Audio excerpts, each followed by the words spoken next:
अग्रवाल जी, आदरणीय डॉक्टर हर्षवर्धन जी, श्रीमान प्रसन्न जी, संतोष जी और संतोष जी और सभी मान्यवर नागरिक सज्जन, माता भगिनी।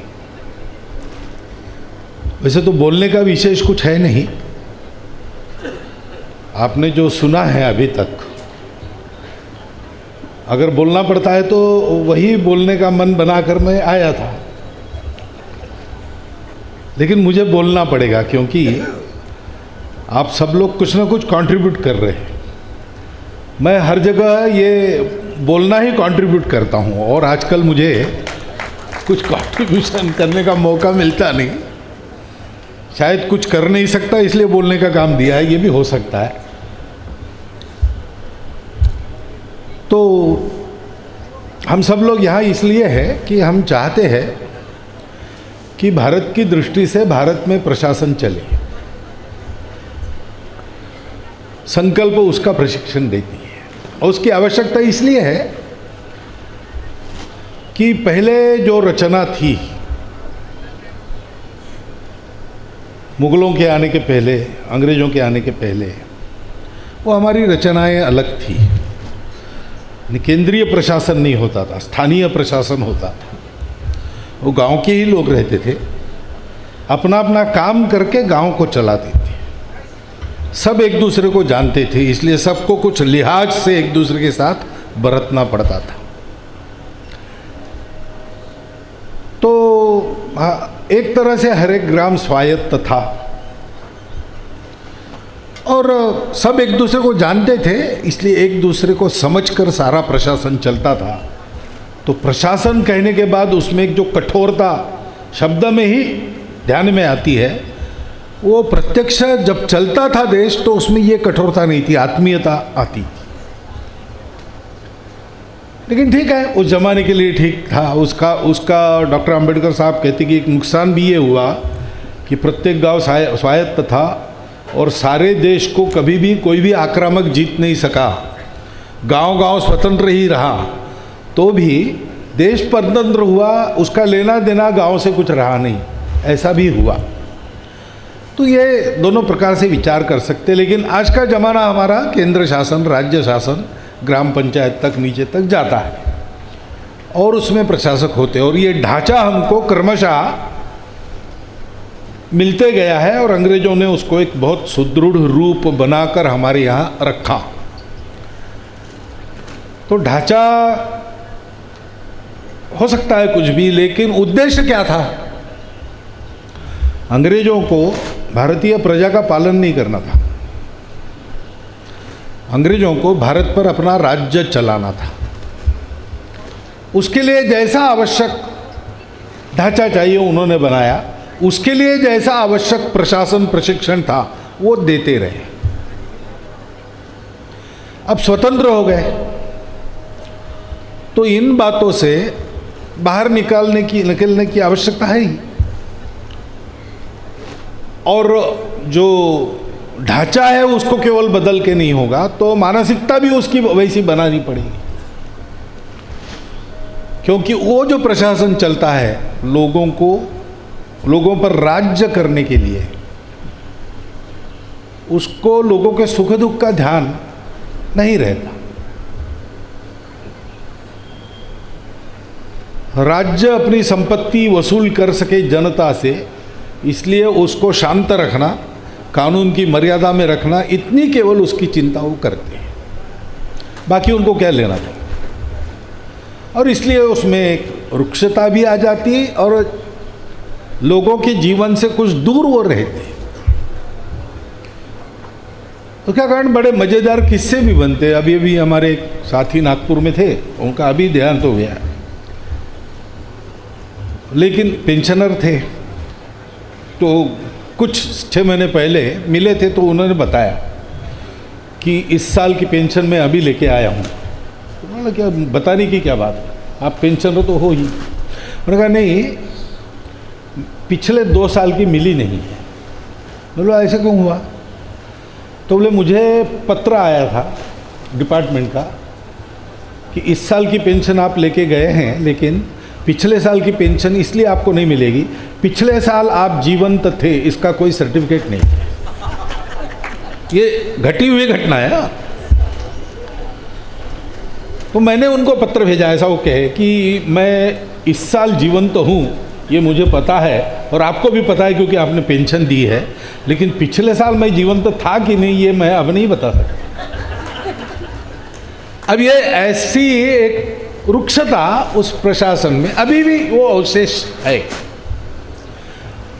और इसलिए लोगों को भी, समाज को भी ये सिखाने की आवश्यकता है कि आज जो राज्य चलता है, राज्य सरकार है, केंद्र सरकार है, किसी की भी हो, पार्टी से मतलब नहीं, लेकिन ये जो बना है ये अपना संविधान है, ये अपनी व्यवस्था है। तो मुझे कुछ नहीं मिला तो मैं जाके 4 बसें जला दूँ, 2 ट्रेनें रोक दूँ, ये अंग्रेज़ों के ज़माने में आप कह सकते थे, ठीक था, क्योंकि वो एक विदेशी राज्य था। लेकिन अपने राज्य में तरीके एकदम अलग होंगे, क्योंकि बस सरकार की नहीं है, बस जनता की है। रेल सरकार की नहीं, रेल हमारी, क्योंकि राज्य हमारा है, हम चुन के देते हैं लोगों को। ऐसे प्रशासन को भी सिखाना पड़ता है कि ये हमारी प्रजा है, उसका पालन हमें करना है। इसलिए प्रधानमंत्री के जगह प्रधान सेवक का शब्द उपयोग में लाया गया, ये मानसिकता का बदल है। शासन में जो लोग हैं, प्रशासन में जो लोग हैं, वो अफसर और मंत्री नहीं है, वो सेवक है। अब इस प्रकार का प्रशिक्षण कहाँ मिलता है? परीक्षा कैसे पास होना, विषय कौन से है, कौन सी पुस्तकें पढ़ना, लेक्चर्स, ये सब होता है।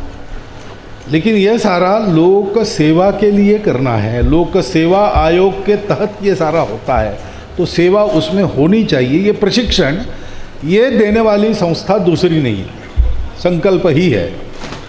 अभी तक मुझे कोई मिली नहीं। तो ये एक राष्ट्रीय कार्य है, इसकी आवश्यकता है।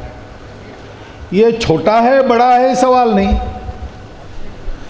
छोटा बड़ा काम नहीं होता, विस्तार नहीं होता, जो फल मिलता है वो छोटा बड़ा होता है। संतोष जी हमको एक संघ में गीत कराते थे पहले, वो शायद बौद्धिक प्रमुख थे दिल्ली के तब, तो उसमें एक पंक्ति थी, भव्य दिव्य लक्ष्य की प्राप्ति ही महान है, धर्मभूमि जन्मभूमि कर्मभूमि महान है, वो गीत याद है आपको?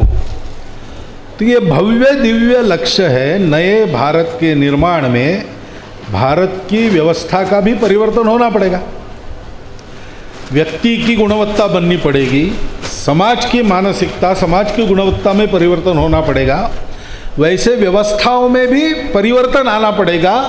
स्वतंत्र भारत की स्व पर आधारित भारतीय व्यवस्था बननी पड़ेगी। ये बहुत भव्य दिव्य कार्य है। ये तो ऐसे है, पुराण कथाओं में मिलता है हमको कि असुरों का बहुत उत्पात हो गया, तो फिर सारे देवगण ऋषिगण सब गए और क्षीर सागर में बैठे शेषशैया पर भगवान ने कह दिया, संकल्प मैं आने वाला हूँ। लेकिन आने वाले हैं तो कैसे आएंगे, काम कैसा था, वामन बनकर आएंगे कि बुद्ध बनकर आएंगे कि नृसिंह बनकर आएंगे कि राम बनकर आएंगे, कृष्ण बनकर आएंगे, ये तय होना पड़ा। उसके अनुसार वो हुआ। तो स्वतंत्रता ने हमको बता दिया, स्व ने हमारे, कि मैं आ रहा हूँ। लेकिन वो आज के ज़माने में किस अवतार में आने वाला है, कैसा आने वाला है, उसका विचार करके उसके उस स्वरूप को खड़ा करना ये आसान काम नहीं है, बहुत भव्य दिव्य कार्य है। और 7,500 लोग इस प्रकार प्रशिक्षित करके आपने भेजे हैं। अब ये चिंता तो आपको करनी पड़ेगी कि प्रशिक्षण तो हम दे देते हैं, लेकिन उपयोग बाद में ठीक होता रहे, इसलिए भी कुछ परवरिश करनी पड़ती है, वो ठीक से हो जाए। दूसरी बात है कि ये जो बात अभी कही गई, हरदीप सिंह जी के भी संदेश में ये बात आ गई, महिलाओं की बराबरी। बराबरी शब्द मुझे अच्छा नहीं लगता, भाव वही है, भाव बिल्कुल ठीक है। मैं कहता हूँ महिला पुरुषों की बराबरी नहीं, महिला पुरुषों की पूरकता। क्योंकि सृष्टि बननी और चलनी है तो इनके बिना चल नहीं सकती, दोनों चाहिए, दोनों चाहिए। और इसमें सृष्टि का क्रम देखते हैं तो उत्पत्ति और लय का काम तो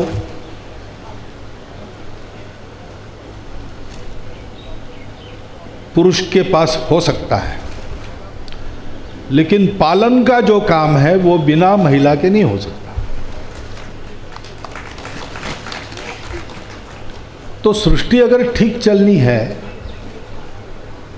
तो महिलाओं के हाथ में कारोबार होना चाहिए। ये मैं नहीं कह रहा हूँ, अपनी परंपरा कहती है। आप थोड़ा पुराना ज़माना, यानी पुराना बहुत पुराना नहीं, 50 साल के पहले का, उस समय हमारे समाज में सब पुरुष कमाते थे, कमाई घरवाली के हाथ में रहती थी,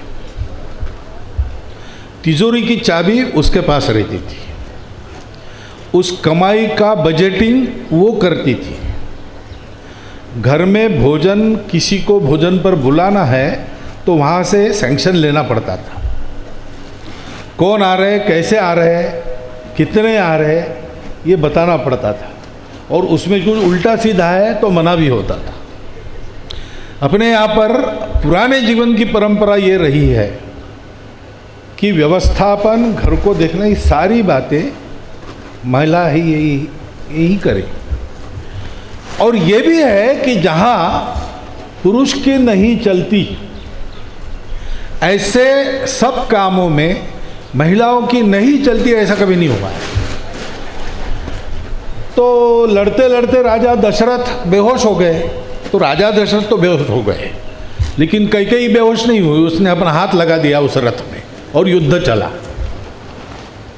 ये प्रतीकात्मक कहानियां हैं, लेकिन ऐसा ही है, जो जो काम पुरुष कर सकते हैं वो सब काम महिलाएं कर सकती है, और जो सारे काम महिलाएं कर सकती है वो सारे काम पुरुष नहीं कर सकती। और अपने समाज में रेशो को देखें तो भी 50% महिलाएं हैं। संपूर्ण समाज को खड़ा करना है, संपूर्ण समाज के किसी भी क्रियाकलापों का करना है, तो 50% महिलाओं का सक्रिय पूर्ण योगदान ये अनिवार्य बात है। और इसलिए उनका बराबरी का सहभाग हो, उनका पूरक सहभाग हो, उसके लिए उनके सशक्तिकरण, प्रशिक्षण, सब बातों की आवश्यकता है। और प्रशासकीय सेवाओं में भी उनको आना चाहिए, उतनी ही मात्रा में आना चाहिए। ज़्यादा मात्रा में आई तो अधिक लाभ होगा, लेकिन कम से कम उतनी मात्रा में आना चाहिए जितनी मात्रा में पुरुष में है, क्योंकि ऐसा होने से सब ठीक चलेगा। जगत धात्री, जगत जननी और जगत का पालन करने वाली प्रकृति के हाथ में जब सूत्र आते हैं तो सबका लालन पालन होता है और क्राइसिस मैनेजमेंट में बहुत अच्छा हो जाता है। ये अपने घर से लेकर तो दुनिया तक सर्वत्र अनुभव अपना है। और इसलिए ये जो एक सुविधा महिलाओं के प्रशिक्षण के लिए वो आवश्यक रहती है, उसके अभाव में ही वो पीछे रहती है। यानी इसका विचार भी होना चाहिए। हम जहाँ भी है, जो भी काम कर रहे हैं, हमारे यहाँ भी महिलाएं काम पर आती होगी, कुछ करती होगी, उनके लिए सुविधा है कि नहीं। यानी स्कूल में शिक्षिकाएं हैं, लेकिन स्कूल में जो सुविधाएं बनी है उसमें केवल पुरुषों का विचार है कि महिलाओं के लिए भी बना है, ये देखना पड़ता है।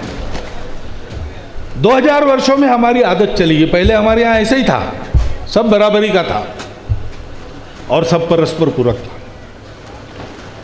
लेकिन ये कुछ हम भूल गए बात, और कुछ आक्रमण ने हमको एक जस्टिफिकेशन दे दिया महिलाओं को घर के अंदर बंद रखने की। घर के अंदर बंद रखने की उनको ज़रूरत है, घर के प्रति उनका लगाव स्वयं सिद्ध है। आप कहो ना कहो, घर की चिंता वो करेगी ही करेगी, कुछ भी करती हो, सीमा पर लड़ती हो तो भी यहाँ उनका ध्यान रहता ही है। ये तो पुरुष की ही प्रॉपर्टी है कि थोड़ा इधर उधर का मिल गया तो ये सब भूल जाता है। महिलाएं ऐसा नहीं करती, उनका वात्सल्य उनको ये करने नहीं देता। लेकिन खतरा है, अबला हो, हम प्रोटेक्ट करेंगे, इस तर्ज में उनको घर में बंद रखा गया। और अब घर से बाहर निकलने का मौका है तो भी मनोवृत्ति यही रहती है पुरुषों की, चिंता मत करो, हम तुम्हें सशक्त बनाएंगे, हम तुम्हारा उद्धार करेंगे। अरे तुम क्या उद्धार करोगे? तुम्हारी उद्धारक वो है। तो स्वामी विवेकानंद को एक इंटरव्यू है उनका, जिसमें महिलाओं के बारे में भी पत्रकारों ने पूछा, और अंतिम प्रश्न पत्रकार ने पूछा विवेकानंद जी को कि फिर आपका भारत की महिलाओं के लिए मैसेज क्या है? तो विवेकानंद जी तपाक से उत्तर देते, मैसेज? मैं मैसेज दूंगा? भारत की माताओं को मैसेज देने की औकात मेरी नहीं है, और तुम भी मत मैसेज दो। उनको क्या करना है पता है, कैसे करना है पता है, उनको करने दो। कुछ सिखाना है सिखाओ, कुछ सशक्त करना है सशक्त, उनके रास्ते का रोड़ा मत बनो, इतना तुम करो, बाकी कोई मैसेज वगैरह देने की आवश्यकता नहीं। और इसलिए महिलाओं के इस सहभाग में सुविधाजनक बनने वाला एक काम यहाँ जो हो रहा है वो एक बहुत अच्छी बात है, अच्छी शुरुआत है। प्रशासनिक सेवाओं में आना चाहने वाली लड़कियों के लिए कुछ हो रहा है। ये भावी भारत के भारतीय आधार पर दम के साथ खड़ा होने के संकल्प की पूर्ति के लिए एक बहुत बड़ा सुचिन्ह है। उस सुचिन्ह के हम सब साक्षी हैं। इस अपने भाग्य के लिए मेरे साथ आप सबका मैं अभिनंदन करता हूं और मेरे 4 शब्द समाप्त करता हूं।